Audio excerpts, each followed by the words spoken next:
Hmm. Honestly, you ever find yourself having the momentum to start a project? You get super inspired to do it.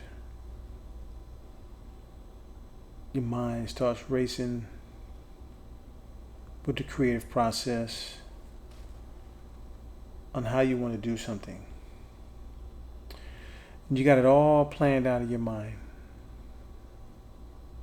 on how you want things to take shape and how you want them to take place. And you find yourself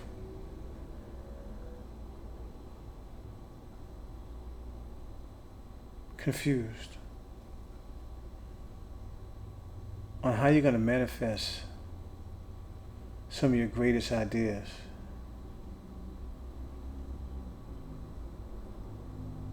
Because you don't want them to go to waste. You find yourself procrastinating after you've got inspired with the idea,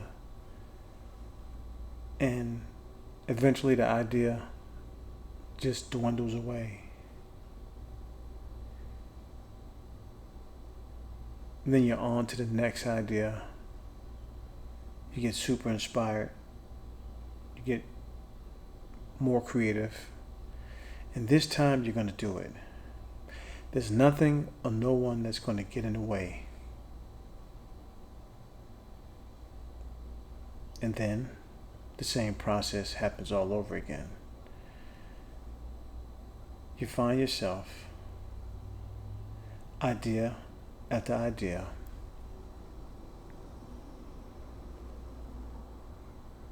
and there's nothing that you have to show for it. It's just an idea, just a thought that was created in your mind that you thought you wanted to share with the world because you got super inspired because you seen something, heard something, felt something, smelt something, whatever it was that inspired you to want to share your take on it so other people can appreciate thoughts that's in your head.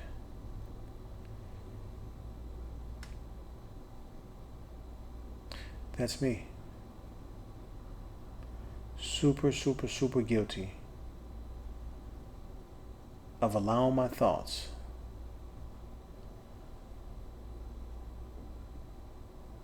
to not be manifested. And I've had so many great thoughts and ideas over the years, and now as I sit here and I think about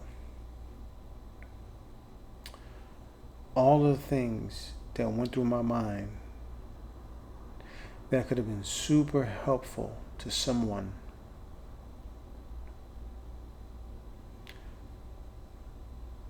I probably failed you. I probably let you down and didn't even mean to. Heck, we're all probably guilty of that. After all, what is it to exist as a human being, right? We're born in this world from birth. We're brought up based on our ethnicity and cultural beliefs. We take on the identity of our closest relatives, mother, father, aunties, uncles, hell, the world that we live in. It's like this one big blueprint. It's planned for you before you even get here. The idea of having a child started within your mother and your father's head, to get together and probably produce you. Or they probably just got together because they liked one another and it was great sex and no intentions on even making you, but you're here. And you're here whether it was planned or whether it was accidental or however you want to take it, look at it, you're here. You made it. And you get an opportunity to do something special with your life. But you got to hone in on it. And sometimes it takes years. It takes developmental skills. It takes patience. It takes learning. It takes seeing things from a different angle. It takes uniqueness. After all, you didn't come here not to show off your talents. You came to manifest. In fact, we all came to manifest. I often look at life this way. Think about it. Take a ride with me for a second mentally. You know how you're sitting in a room and you're having conversations with friends and family, and everyone has a different take on things based on their experiences and their insights and their understanding, and next thing you know, there's a war, a verbal war of things that people feel dearly about, sincerely about, closely about, from their life experiences.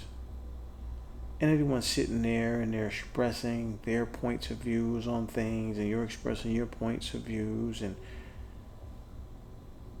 sometimes it just gets into a big mess, and relationships start to die because of differences.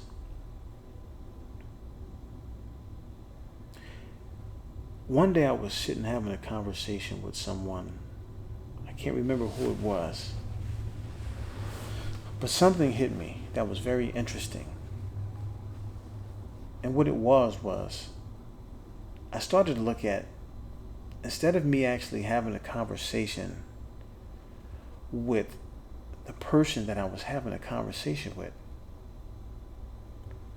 I started to look at it as if I was having the conversation with myself, and then that person was actually having a conversation with me, which is this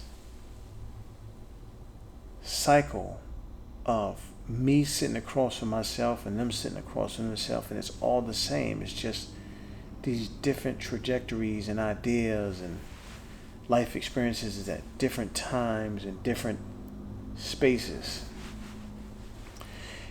And it gave me an outlook to be more appreciative that when we use the word I, it doesn't really exist. It's just a figment of our imagination. When we put things in perspective as individuals, or we think we own things individually, whether it's even our own mindsets, right? We have to really take a deep dive to realize that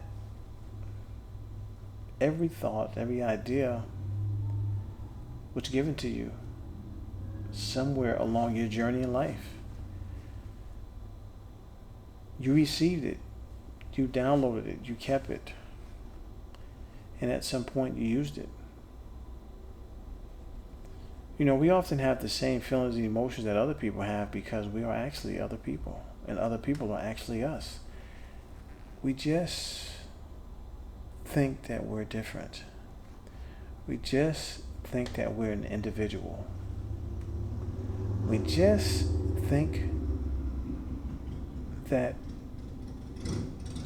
I have to do something for myself, when in fact, the idea of you even thinking that you are doing something for yourself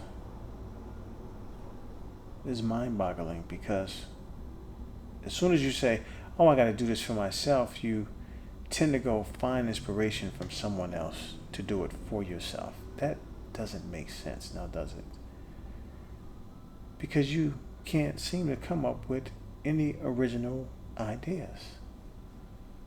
Because all of the ideas are like grains of sand that sit on a beach, but they're people. And those people exist all over the planet that's sharing things at multiple rates, especially in this day and age of social media and devices, electronic devices where Wi-Fi and internet and the World Wide Web is all interconnected, and we're actually playing a part of it, and we're actually seeing a reality that is outstanding when you sit back and think about it. But one thing I do know is that despite all of the things that I've learned and come across in my 49 years on this planet, I know, not think,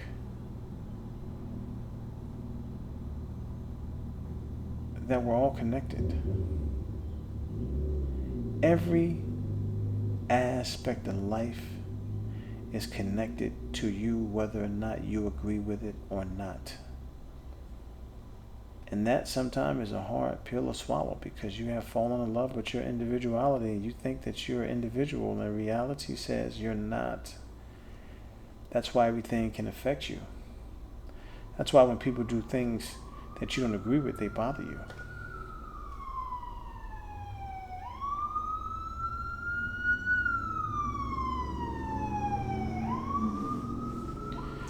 Like right now, you hear the siren. If you can hear the siren, if the microphone picked up the siren outside, someone is rushing to someone's safety or their rescue.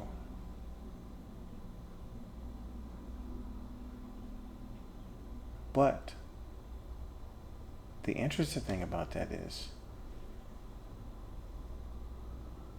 someone had to figure out a way to communicate to get that person help. Via cell phone, via some sort of level of communication, to get another individual there to help save someone's life, if that's possibly what's going on right now. But we need each other. See, that right there shows that we are all connected, because if someone is suffering or hurting, then there is to be someone to help them not suffer. If someone has a skill set to save your life, they do it instinctively. See, the idea of money is an illusion behind people who act upon things that their nature is already designed to do. It's a conflict of interest. It's confusing. We actually think we get up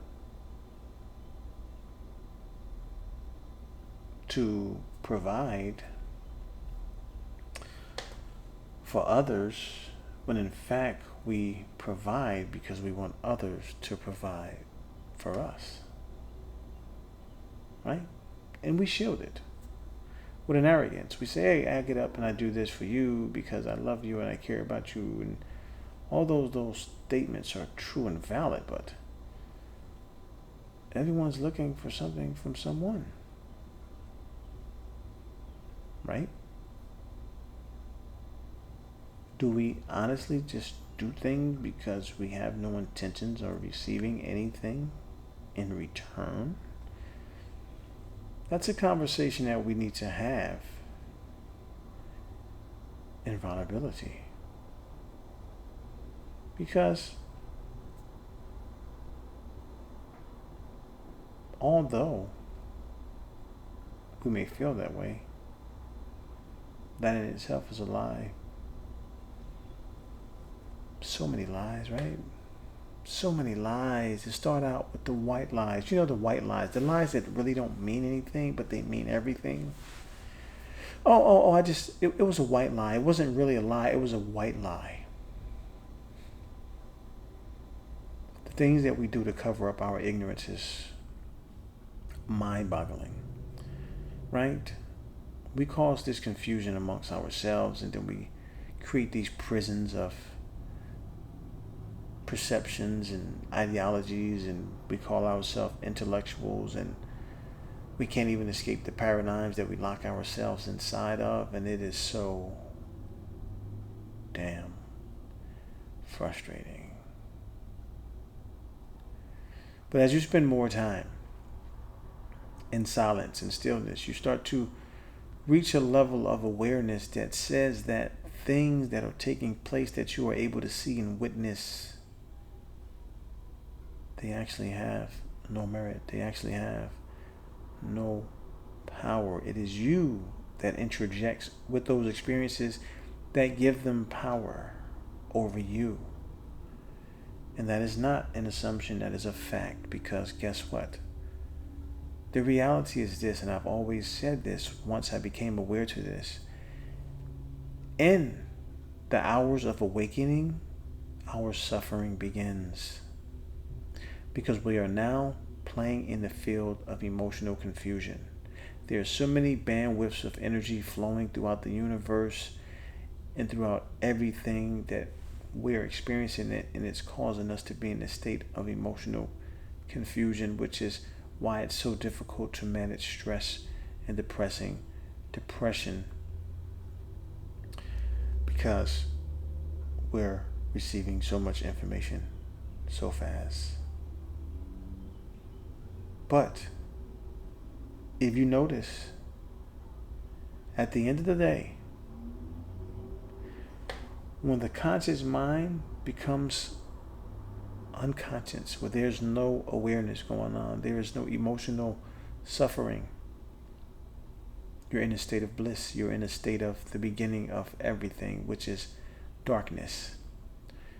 Because they said out of darkness came light, and in light there was confusion and hell. And at the beginning, when it said that the man's eyes were open and he became like God, knowing, not thinking, but knowing. Whether or not man fully understood his reality at that moment, it says that we go in and out of states of consciousness and unconsciousness. I often wonder why we can't continuously operate consciously at all times. And some people say, well, consciousness is always there, and it is, but you don't always have access to it. And that's the thing that we need to start studying and understanding, and why it is so important for us when we do have that state of consciousness and awareness, and when we're thriving, and when we have awoken on the planet, it is our responsibility and duty to make it a better place. Because if we don't make it a better place, then we suffer, and then we suffer, then guess what?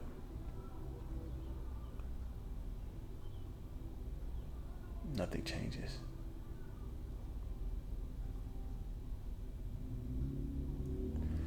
So that's my piece for today. Just a rant. Just some ideas floating around inside the universe in my mind, and I wanted to share with you. Just to give you some food for thought, as they would say. Thank you for listening. Until the next one. I used to end my old videos, by saying if you exercise supreme thought, supreme consciousness, you will become the supreme being of yourself. And that is still a true statement. Because the power lies within inside of you, maintaining the superiority of your conscience when you are awakened in the experience of emotional confusion. How are you going to respond? How are you going to deal with things before you go back to a state of unconsciousness and unawareness? That's why it is your duty to maintain a level of superiority while you're existing, to show and prove to you that you are everything, and everything is you. Peace.